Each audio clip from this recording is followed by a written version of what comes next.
News Channel 5's Michael Williams is standing by at the live desk following late-breaking details of a new memoir already causing controversy. Michael. Indeed it is. Thanks, Jay. Tonight on NBC's Dateline, Jamie Gangel sits down with former Vice President Dick Cheney about his new book titled In My Time. It is an unapologetic account of his time in the White House, and it's already making waves. Jamie Gangel sat down with that exclusive interview with the former Vice President. She joins us from Washington with a preview of what we can expect in tonight's Dateline. Thanks for being with us.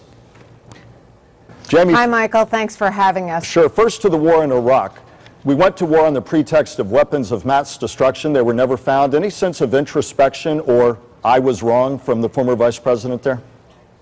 Well, you will see tonight that this is Dick Cheney with no regrets. You know, normally he is a man of few words, but this is Dick Cheney Unleashed. The book is filled with revelations, criticisms, and he really gives a glimpse behind the curtain, Michael, of private conversations and critical moments, including his relationship with President Bush.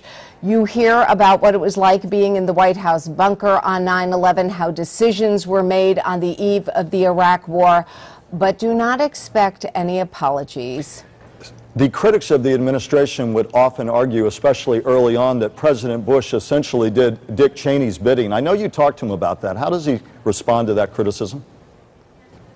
Look, Dick Cheney always says that the president was in charge. And in the book, he says in many places that he was bold and decisive.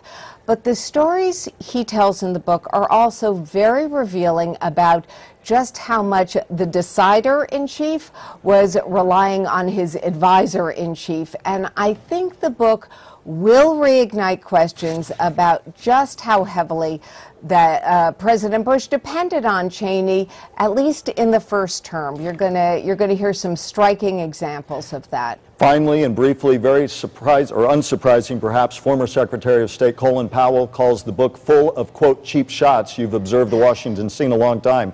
Is that a lot of what we can expect in the coming days as the book's released? Look, if anyone is prepared for criticism, it's Dick Cheney, and I'm not sure how much he cares. He told us this book was about giving his account for history and that after 9/11, the world was redefined and that his job was to keep the country safe. That said, he's not going to win any popularity contests. He really does take on a lot of people. Michael? Jamie Gangel, thank you so much for your time, and you can watch her full interview on Dateline right here on News Channel 5 beginning at 10 tonight. That's it from the live desk. Back to you.